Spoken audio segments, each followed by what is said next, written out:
Dieu a une armée qui se lève pour lui obéir.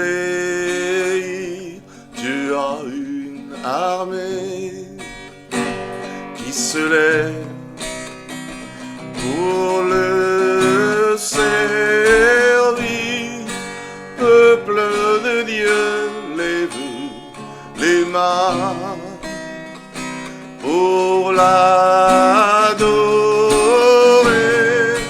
Peuple de Dieu, ouvre ta bouche, Dieu veut parler.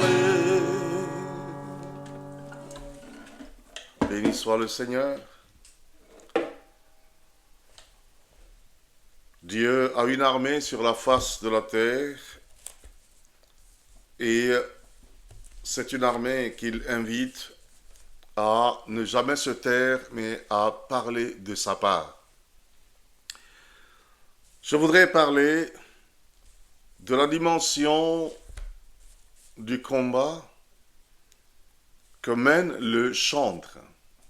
Donc je vais parler de la confrontation spirituelle que le chantre a. Lorsque nous chantons pour le Seigneur, nous chantons comme une armée en guerre, nous chantons comme une armée sur le terrain de combat, parce qu'il y a continuellement cette guerre du bien contre le mal et de la lumière contre les ténèbres. Lorsque nous lisons dans le livre de 1 Chronique, de 1 Samuel plutôt, chapitre 16, du verset 14 à 23, il nous est raconté très lucidement l'histoire de David, du jeune David, habile musicien, habile adorateur, qui jouait dans la cour du roi Saül.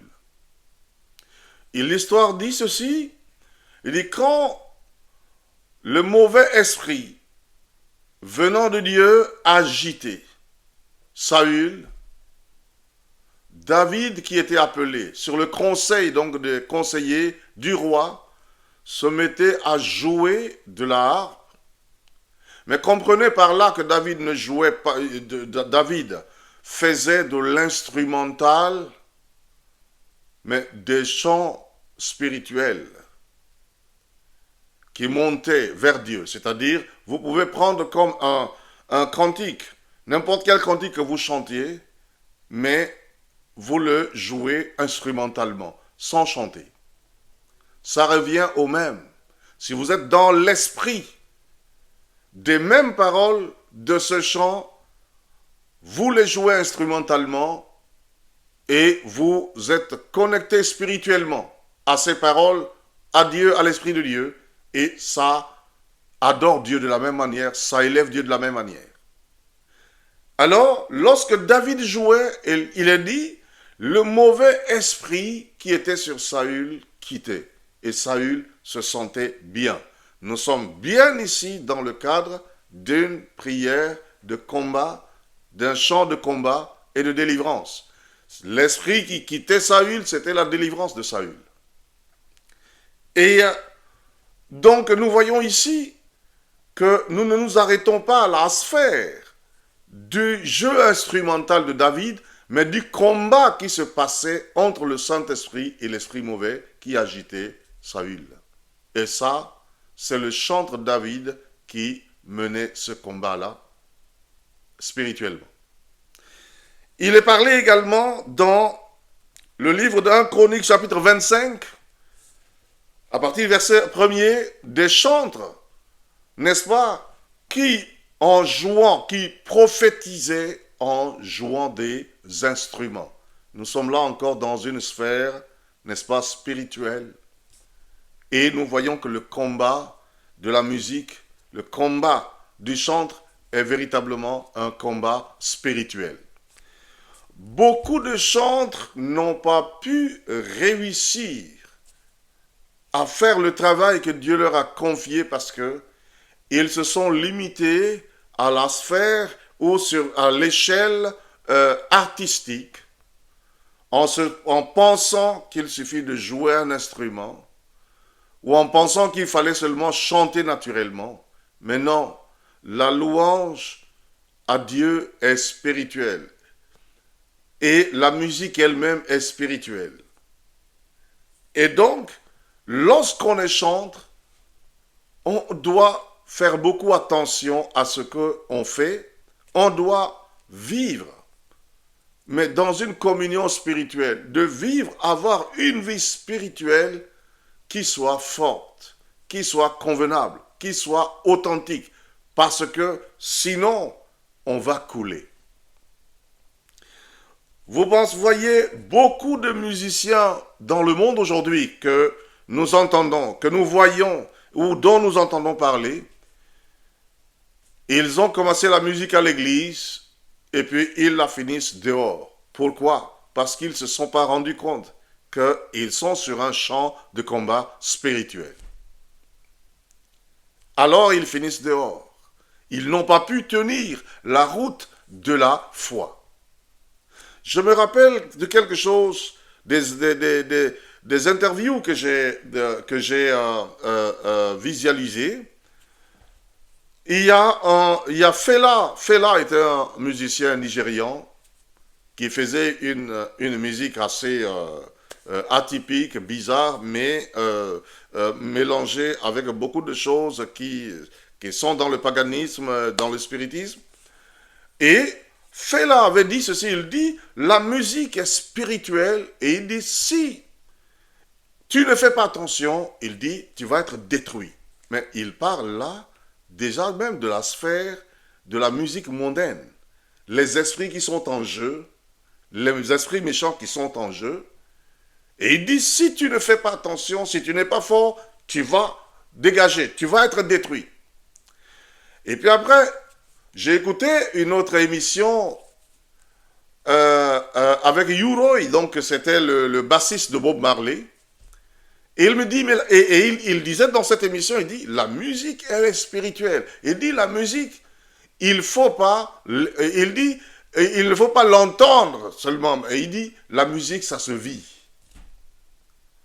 Il dit, ça se ressent. Et que c'est spirituel. Il faut y être connecté. Vous voyez comment les Rastas, n'est-ce pas, font. Ils sont connectés à quelque chose. Tout ça, c'est parce que Satan singe toujours Dieu. Il sait que la musique est spirituelle. Alors, en la détournant, il met donc à travers la musique les gens en contact, en communion avec des esprits mauvais. Et comme vous savez, il ne peut pas avoir de neutralité dans le combat spirituel. Soit on est du côté de Dieu ou on ne l'est pas. Si on n'est pas en communion avec l'Esprit de Dieu, si on ne combat pas les esprits mauvais, on travaille pour les esprits mauvais. Si on n'est pas en communion avec Dieu, on est en communion avec les démons. La musique, vous pouvez comprendre pourquoi beaucoup de chantres chutent, beaucoup de chantres tombent. Et il y a tellement de choses qui se passent de ce côté-là, dans ce domaine-là, avec les chantres. On peut entendre quelqu'un qui se lève, il chante bien, il est très bien apprécié, et puis, en un rien de temps, ce qu'il faisait a fait feu de paille, il disparaît. Parce qu'il n'a pas compris que la musique est spirituelle, et que dans ce domaine-là, on est dans un combat spirituel. Ma prière est que tous ceux qui désirent servir l'Éternel à travers le ministère de chantre soient des gens spirituellement établis, spirituellement solides. Des gens qui soient en communion avec la parole de Dieu, avec l'Esprit de Dieu. Des gens enseignés de Dieu, qui sont forts dans la foi.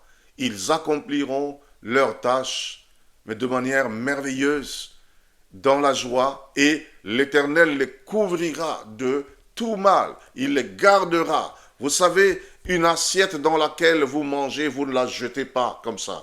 vous la nettoyez, vous la conservez. Il en est de même pour tous ceux qui se prêtent véritablement comme des instruments entre les mains de Dieu. Si ton cœur est rempli de zèle pour l'Éternel, si ce que tu fais, tu ne le fais pas par envie humaine, mais pour la gloire de Dieu, et rien que pour la gloire de Dieu, Dieu te préservera dans ton ministère de chantre. Il te gardera de tout mal, et tu feras un ministère qui le glorifie, et ton témoignage sera un témoignage qui bénit, un témoignage qui enrichit, un témoignage qui édifie, et l'Éternel continuera de te bénir. Que l'Éternel garde tous ceux qui sont dans ce champ-là, et que Satan est en train de combattre.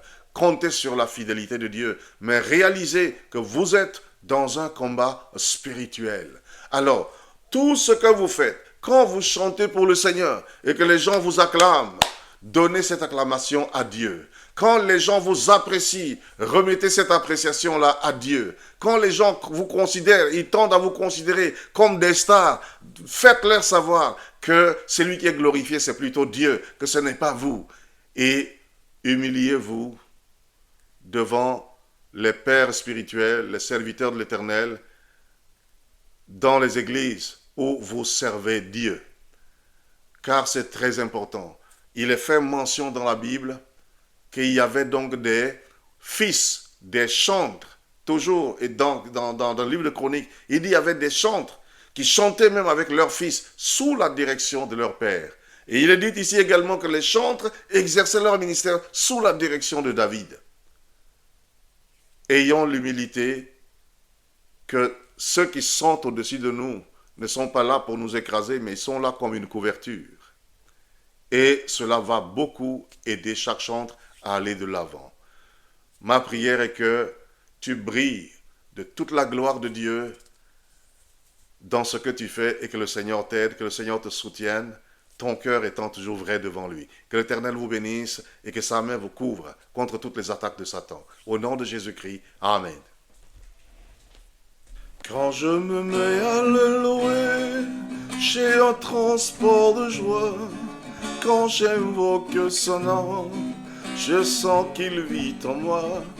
Quand je me mets à l'adorer, je vois le ciel ouvert, les écluses des cieux l'hiver, sûrement des fraîches ondées. Quand je me mets à le louer, j'ai un transport de joie.